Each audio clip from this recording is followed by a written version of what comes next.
Deuteronomy 30.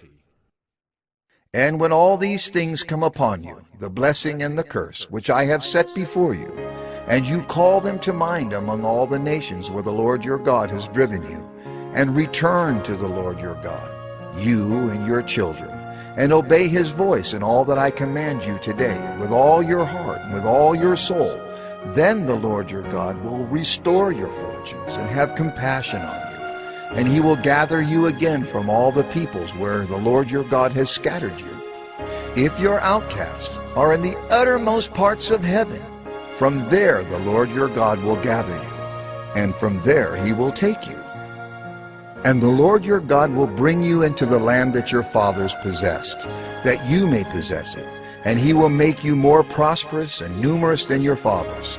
And the Lord your God will circumcise your heart and the heart of your offspring, so that you will love the Lord your God with all your heart and with all your soul, that you may live. And the Lord your God will put all these curses on your foes and enemies who persecuted you. And you shall again obey the voice of the Lord, and keep all his commandments that I command you today. The Lord your God will make you abundantly prosperous in all the work of your hand, in the fruit of your womb, and in the fruit of your cattle, and in the fruit of your ground.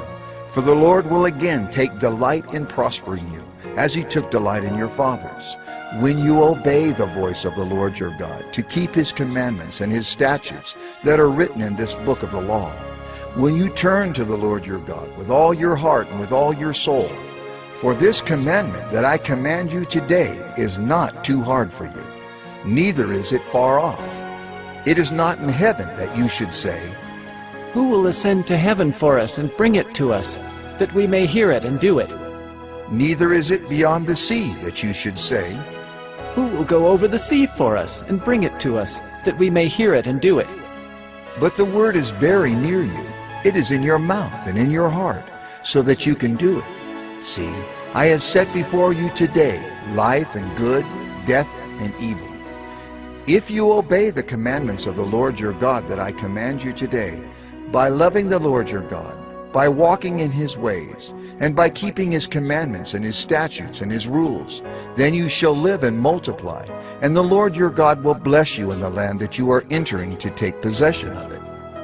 But if your heart turns away, and you will not hear, but are drawn away to worship other gods and serve them, I declare to you today that you shall surely perish. You shall not live long in the land that you are going over the Jordan to enter and possess.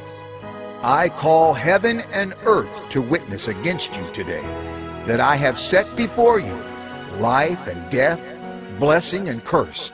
Therefore, choose life, that you and your offspring may live, loving the Lord your God, obeying his voice, and holding fast to him. For he is your life and length of days, that you may dwell in the land that the Lord swore to your fathers, to Abraham, to Isaac, and to Jacob, to give them. Luke 9. And he called the 12 together and gave them power and authority over all demons and to cure diseases. And he sent them out to proclaim the kingdom of God and to heal.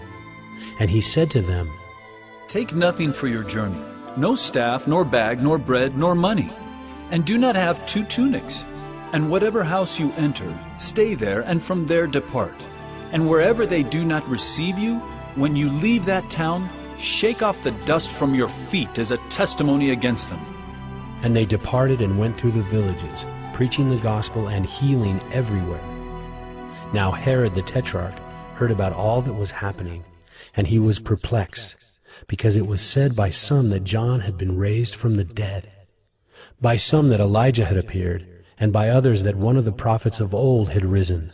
Herod said, John I beheaded, but who is this about whom I hear such things? And he sought to see him.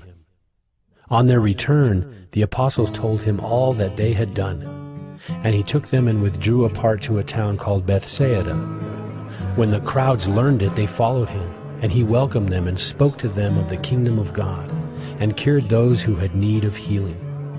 Now the day began to wear away, and the 12 came and said to him, Send the crowd away to go into the surrounding villages and countryside to find lodging and get provisions, for we are here in a desolate place." But he said to them, You give them something to eat. They said, "We have no more than 5 loaves and 2 fish, unless we are to go and buy food for all these people." for there were about 5,000 men. And he said to his disciples, Have them sit down in groups of about 50 each. and they did so, and had them all sit down. And taking the 5 loaves and the 2 fish, he looked up to heaven and said a blessing over them. Then he broke the loaves and gave them to the disciples to set before the crowd. And they all ate and were satisfied. And what was left over was picked up, 12 baskets of broken pieces.